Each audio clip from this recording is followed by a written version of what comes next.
Hello student, आपका स्वागत है हमारे coaching institute the exam planet में। पिछली क्लास में आपका नंबर सिस्टम चल रहा था।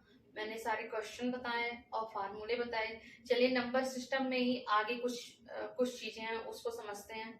चलिए क्या है विभाजकता, आज पढ़ते हैं क्या है विभाजकता। अब देखिए सबसे पहले हम दो से विभाजकता मतलब दो की विभाजकता किससे होती, मतलब कोई संख्या दी रहती है वो दो से विभाज्य होगी कि नहीं होगी, उसी को हम चेकआउट करेंगे। मतलब दो से विभाजकता, यदि किसी संख्या का अंतिम अंक 0 या सम हो तो वह दो से विभाज्य होगी। यदि किसी संख्या का अंतिम अंक 0 या सम संख्या हो तो वह दो से विभाज्य होगी। जैसे 240 और 342, इसका अंतिम अंक क्या है? 0 है या तो सम संख्या, तो क्या है? सम संख्या है। तो यानी ये जो दोनों संख्याएं दी हैं वो क्या है? दो से विभाज्य होंगी। ठीक है। इसी तरह अब देख लीजिए 3 से विभाजकता, मतलब 3 से कौन सी संख्या विभाजित होगी उसके बारे में क्या है। 3 से विभाजकता, यदि किसी संख्या का आंशिक योगफल 3 से विभाज्य है तो वह संख्या 3 से विभाज्य होगी। क्या है? यदि किसी संख्या का आंशिक योगफल 3 से विभाज्य है तो वह संख्या 3 से विभाज्य होगी। जैसे 432, क्या है? 432 क्या कह रहा है? इसका आंशिक योगफल, यानी 4 को जब जोड़ेंगे 3 से, जोड़ेंगे 2 से, यानी 4 प्लस 3 प्लस 2 इक्वल टू 9। यानी ये क्या हो गया? 4 को जब हम 3 से जोड़ेंगे और 3 को 2 से जोड़ेंगे, यानी टोटल जब जोड़ लेंगे कितना आएगा? हमारा 9 आएगा। और 9 क्या है? 3 से विभाज्य है। 9 क्या है? 3 से विभाज्य है। यानी 432 जो संख्या है वो क्या होगी? वो किससे विभाज्य होगी? 3 से विभाज्य, क्योंकि 9 जो है 3 से विभाज्य है, इसलिए यह संख्या भी 3 से विभाज्य होगी। चलिए 4 से विभाजकता, अब इसका क्या फार्मूला है, इसका क्या मेथड है। यदि किसी संख्या के अंतिम दोनों अंक 4 से विभाज्य हो या फिर किसी संख्या के अंत में 2 या 2 से अधिक शून्य हो तो वह संख्या 4 से विभाज्य होगी। क्या है? यदि किसी संख्या के अंतिम दोनों अंक 4 से विभाज्य हो या फिर किसी संख्या के अंत में 2 या 2 से अधिक शून्य हो तो वह संख्या 4 से विभाज्य होगी। अब देख लीजिए, जैसे है ये 48,424, क्या है? 48,424 में अंतिम दो अंक 24 है। कितना है अंतिम अंक? 24 है। तो ये क्या है? 24 4 से विभाज्य होगी। तो ये जब 24 लास्ट के दो अंक जो है वो 24 है, वो 4 से विभाज्य है, तो यह पूरी संख्या किससे विभाज्य होगी? 4 से विभाज्य होगी। यानी 48,424 किससे विभाज्य होगी? 4 से विभाज्य होगी। चलिए अब देखते हैं 5 से विभाजकता। अब 5 से कौन सी संख्या विभाजित होगी इसके बारे में देखते हैं।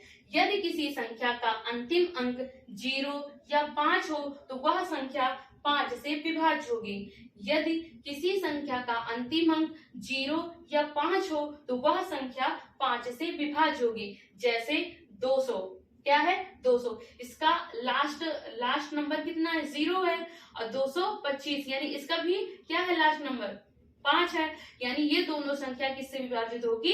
5 से विभाजित होगी। यदि किसी संख्या के अंत में 0 या 5 अंक हो तो वह संख्या 5 से विभाजित होगी। जैसे 200 और 225।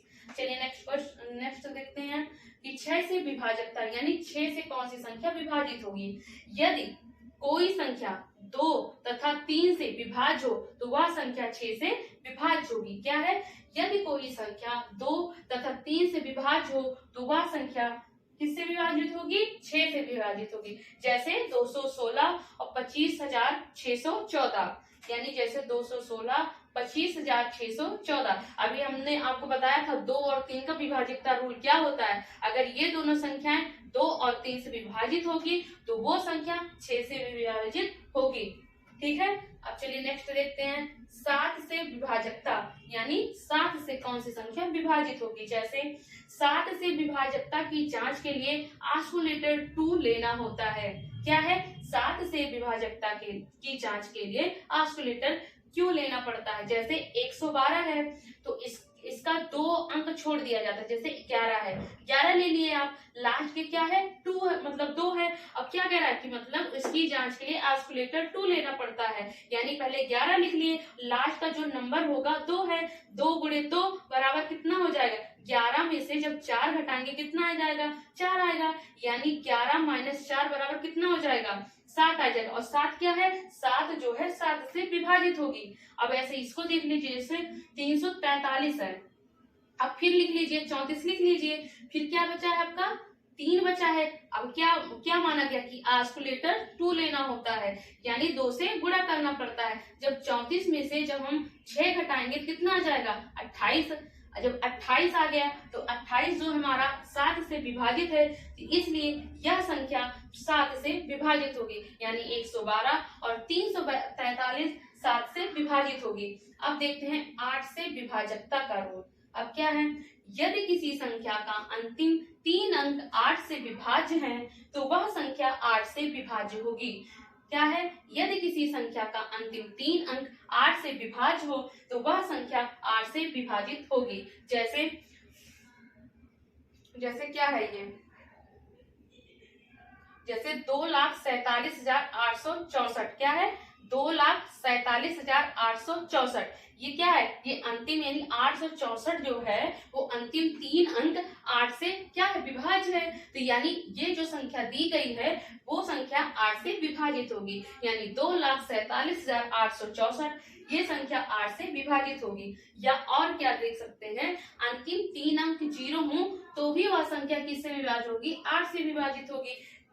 जैसे ये है 2,89,000, तो ये संख्या क्या होगी, ये संख्या आपकी 8 से विभाजित होगी, यानी अंतिम 3 अंक क्या है वो 0 से विभाजित है, 0 है, अंतिम 3 अंक क्या है 0 है, तो यानी वो संख्या 8 से विभाजित होगी। 8 से विभाजित होने का मतलब होता है कि अंतिम 3 अंक क्या 8 से विभाजित हो या अंतिम 3 अंक क्या हो 0, तो वो संख्या 8 से विभाजित होगी। चलिए नेक्स्ट देखते हैं 9 से विभाजकता।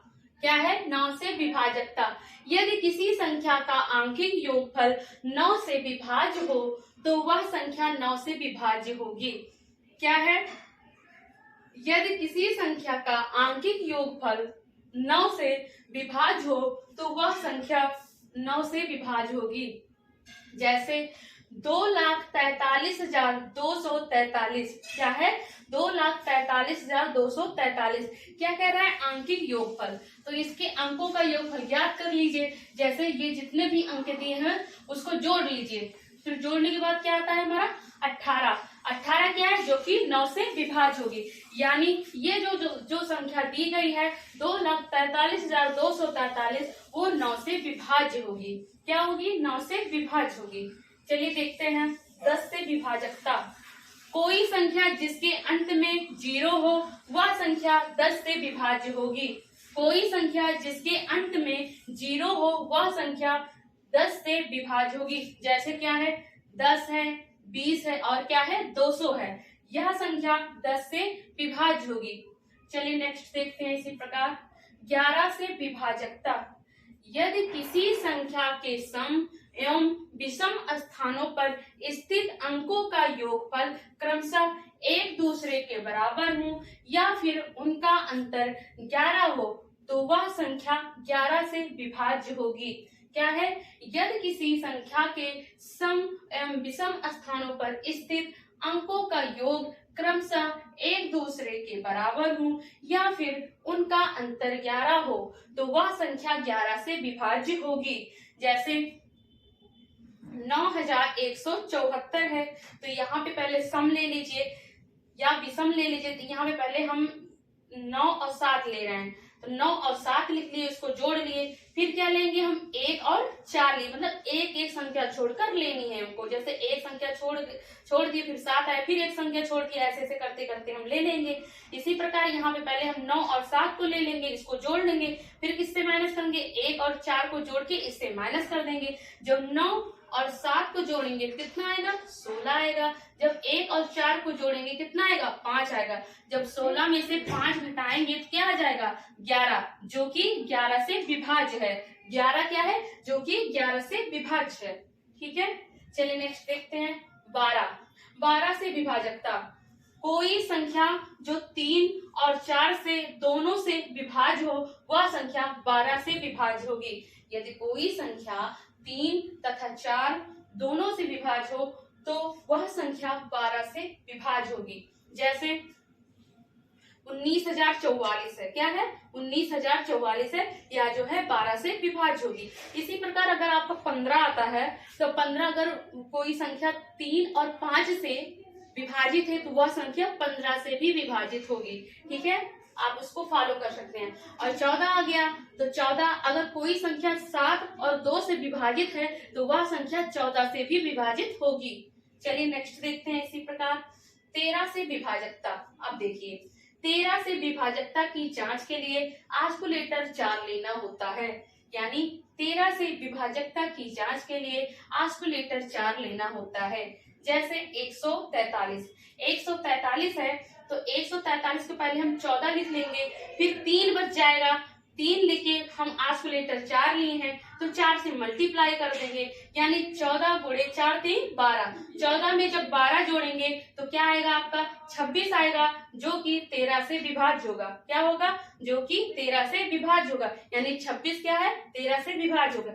याद है अभी हम किसका पढ़ रहे थे, 7 का पढ़ रहे थे, तो वहां पे ऑस्कुलेटर 2 लिया गया तो वहां माइनस था। ठीक है, इसी प्रकार अब देखिए 16 से विभाजकता, कोई भी संख्या जिसका अंतिम अंक 16 से विभाज्य हो वह संख्या 16 से विभाज्य होगी। अंतिम 4 अंक, यहाँ पे 4 लिख लीजिएगा, अंतिम 4 अंक। ठीक है, कोई भी संख्या जिसका अंतिम 4 अंक 16 से विभाज्य हो वह संख्या 16 से विभाज्य होगी। ठीक है, अंतिम 4 अंक यानी 3,41,920। यहाँ पे 1920 है वो क्या है, वो 4 अंक है और वो जो है 16 से विभाज्य है, तो यानी ये जो पूरी संख्या दी गई है वह आपकी 16 से विभाजित होगी, यानी 3,41,920 वो जो है 16 से विभाज्य होगी। ठीक, अब देखते हैं 17 से विभाजकता। 17 से विभाजकता की जांच के लिए हम ऑस्कुलेटर 5 लेते हैं। कितना लेते हैं, 5 लेते हैं। अब देख लीजिए 1904 है, ये क्या हो जाएगा 190 लिख लिए और 4 आपका बच गया। ऑस्कुलेटर क्या है 5 है, 4 पंचे 20 है, यानी 190 में से जब हम 20 को घटाएंगे तो 170 आ गया। 170 किससे विभाजित है, 4 17 से विभाजित है, यानी 170 जो है किससे विभाजित है 17 से, यानी जो ये आपकी जो संख्या दी गई है 1904 वो क्या होगी 17 से विभाजित होगी। ठीक है, चलिए नेक्स्ट देखते हैं 19 से विभाजकता। 19 से विभाजकता की जांच के लिए ऑस्कुलेटर 2 लेना होता है। 19 से विभाजकता की जांच के लिए ऑस्कुलेटर 2 लेना होता है। जैसे 161, 36 फिर लिख लिए आप, फिर 1 बचा, ऑस्कुलेटर आप 2 लिए हैं, 2 से मल्टीप्लाई कर देंगे, यानी 36 2 38। क्या आ गया 36 2 38। 38 क्या है, आप 38 जो है 19 से विभाज्य है, तो यानी ये जो संख्या 361 दी गई है वह 19 से विभाज्य होगी। ठीक है, ये आपको जितनी भी दिया गया है आपको समझ में आ गया होगा। ध्यान रहे कि जैसे 17 हो गया, 19 हो गया, 13 हो गया और जो है जो 7 हो गया, इसका ऑस्कुलेटर आपको याद होना चाहिए, कहाँ पे प्लस और कहाँ पे माइनस करना है उसको भी याद रखना है, तभी आप इसको सॉल्व कर सकते हैं। ठीक है, ये आपके विभाजकता का रोल मैंने बता दिया है। अब इसी के बेसिस पे आपको मैं क्वेश्चन नेक्स्ट क्लास में बताऊंगी। इसी के बेसिस पे जो क्वेश्चन है आपको मैं नेक्स्ट क्लास में बताऊंगी। Thank you.